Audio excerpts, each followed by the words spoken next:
Hi guys, welcome back to my channel सी Rupal Jain once again. And आज मैं अपनी एक नई वीडियो के साथ अपने चैनल पर आई हूँ। तो सो सॉरी गाइस, आज मेरा थोड़ा ना गला ख़राब हो रहा है, नॉट गला, कोल्ड हो रहा है मुझे, तो आपको आवाज़ थोड़ी भारी लग रही होगी। सो प्लीज़ इसको बेयर करना। और आज की जो वीडियो होने वाली है वो ना 2 टॉपिक्स पर होने वाली है कि जो अब हमारे पास लास्ट 2 मंथ्स बचे हुए हैं, क्या वो सफिशिएंट है आपकी प्रिपरेशंस के लिए, चाहे वो कोई भी लेवल हो आपका सीए का। एंड जो सेकंड थिंग है वो ये होगी कि आप लोग इस टाइम में, जो बचा हुआ टाइम है, इसमें कैसे प्रिपेयर कर सकते हो अपना एग्ज़ाम के लिए। एंड आप कैसे इफ़ेक्टिव रह सकते हो कि आपके जो एग्ज़ाम्स हैं मई 23 के, वो अच्छे से क्लियर हो जाएं और आप सब लोग पास हो जाएं। आइए गाइस, तो वीडियो स्टार्ट करते हैं।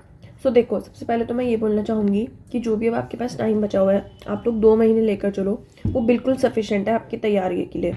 यस, अब चाहे आप कोई भी लेवल पर हो और चाहे आपके बोथ ग्रुप्स हो या सिंगल ग्रुप हो, तो टाइम अभी बचा हुआ है। अगर देखो सिंगल ग्रुप है तब तो है ही टाइम, ये आप सबको भी पता है।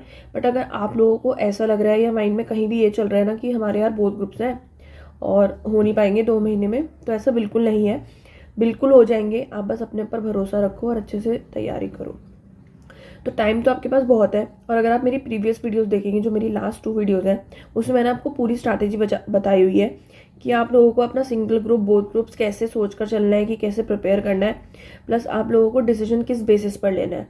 तो आप लोग मेरी वो दोनों वीडियोस जाकर देख सकते हैं और उसमें आपको सारा प्रोसेस अच्छे से समझ आ जाएगा।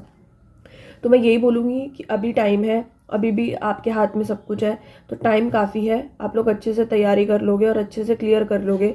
तो ये बिल्कुल मत सोचो कि बिल्कुल टाइम नहीं बचा, अभी बहुत टाइम है। और आप लोग अपने बोथ ग्रुप्स, अपने पूरे 8 सब्जेक्ट अच्छे से रिवाइज कर सकते हो और अच्छे से प्रिपेयर भी कर सकते हो।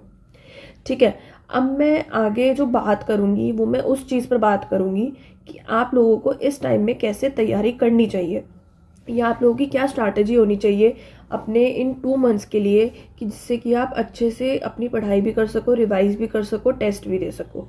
ठीक है, तो देखो गाइस, मैं सबसे पहले ये बोलना चाहूँगी कि ना अपना ना एक स्केड्यूल बना लो, एक टाइम टेबल प्रिपेयर कर लो। क्योंकि अगर आप लोग ऐसा नहीं करोगे तो क्या होगा, आप लोग ना एक डिसिप्लिन में नहीं आ पाओगे। क्योंकि जब हम किसी भी चीज़ को एक कॉपी पर लिखते हैं ना, तो वो चीज़ ना फिर हम फॉलो भी करते हैं। बट अगर हम कोई प्लान ही नहीं बनाते, किसी भी चीज़ को लिखते नहीं हैं, तो वो चीज़ फिर हम फॉलो भी नहीं कर पाते।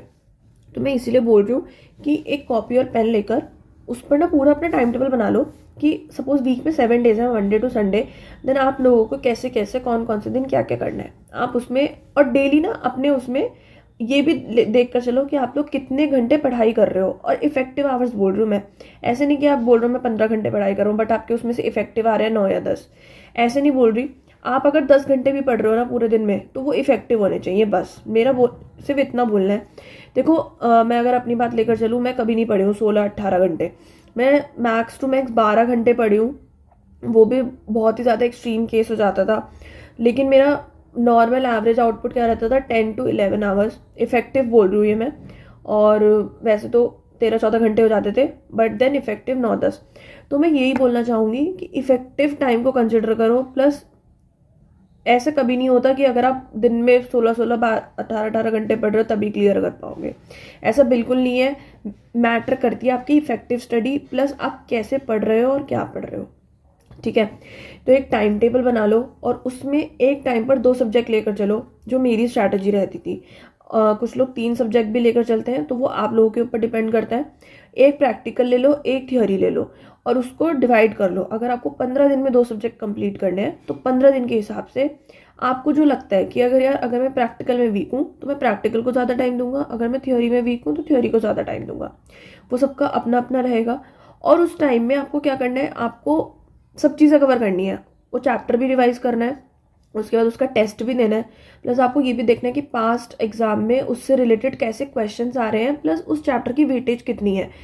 ये चीज़ देखकर पढ़ना, क्योंकि ऐसे नहीं कि जितना सिलेबस है सारा पढ़ने बैठ जाओ, बिल्कुल नहीं।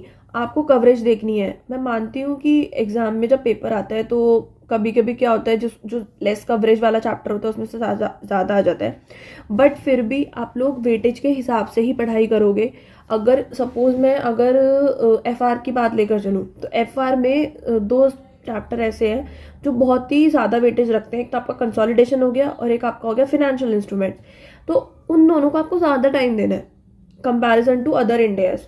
तो और जो छोटे छोटे इंडेक्स हैं उनमें से होते हैं ज़्यादातर थियोरी क्वेश्चन बनते हैं या फिर वो किसी और क्वेश्चन के साथ मर्ज हो जाते हैं, तो उनको आपको अकॉर्डिंगली कम टाइम दे के चलना है। और प्लस आपकी उस पर डिपेंड करता है कि आपको कौन सा चैप्टर टफ लगता है। ऐसी ऑडिट में कहूँगी मैं, ऑडिट में जैसे ये बैंक हो गया, NBFC हो गया, PSU हो गया, इनमें से क्या है, इनमें से आपका 1 या 2 क्वेश्चन आता ही आता है 4 मार्क्स का।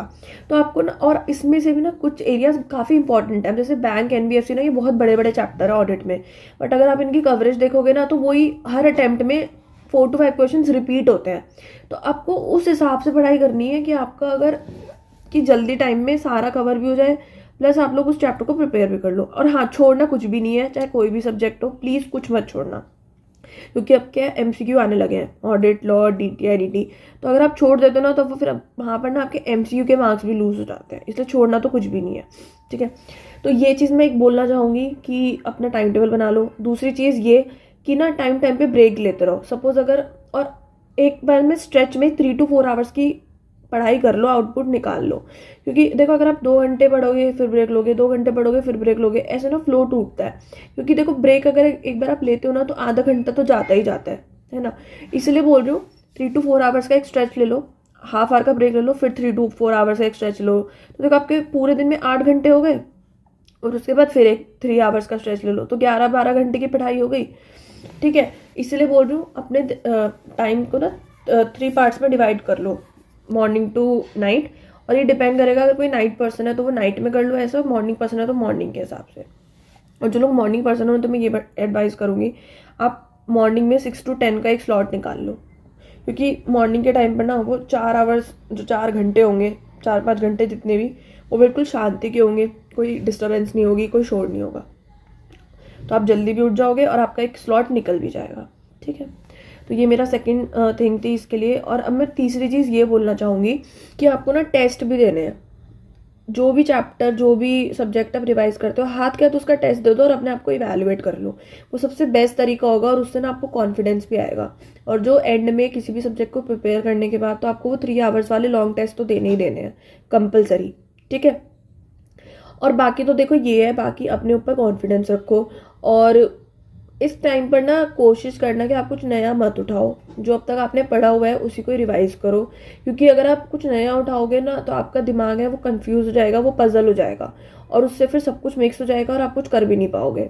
और ऐसे ना, और कन्फ्यूजन होगी, स्ट्रेस बढ़ेगा आपका। तो इस टाइम पर जितना पढ़ चुके हो उसी को अच्छे से रिवाइज करो, उसी को अच्छे से स्ट्रॉन्ग करो, ठीक है। और DT IDT में मैं बोलूँगी केस लॉज, प्रोविजंस, इन सब के अच्छे से प्रैक्टिस कर लो। क्योंकि उसमें क्या, आपको ना रटना कुछ नहीं है, सब कुछ आपके माइंड में याद होना चाहिए। DT IDT में सब प्रोविजंस होते हैं, टैक्स रेट्स होते हैं, लॉज होते हैं, वो सब अगर आपको पता होंगे, आपके माइंड में होंगे, तभी आप क्वेश्चन सॉल्व कर पाओगे। क्योंकि सारे प्रैक्टिकल बेस्ड जो क्वेश्चन होते हैं वो आपके सारे प्रोविजंस, रेट्स और इन सब पर बेस्ड ही होते हैं। और उसमें तो परसेंटेजेस भी इतनी है, पेनल्टीज इतनी है, तो सब आपके टिप्स पर होना चाहिए। और ये मेरी एडवाइस होगी आप लोगों के लिए, ऐसे ही आप प्रिपेयर कर सकते हो ताकि आप लोग अच्छे से सब चीज़ें भी कवर कर लो, प्लस अच्छे से आपका एग्ज़ाम भी हो, ठीक है।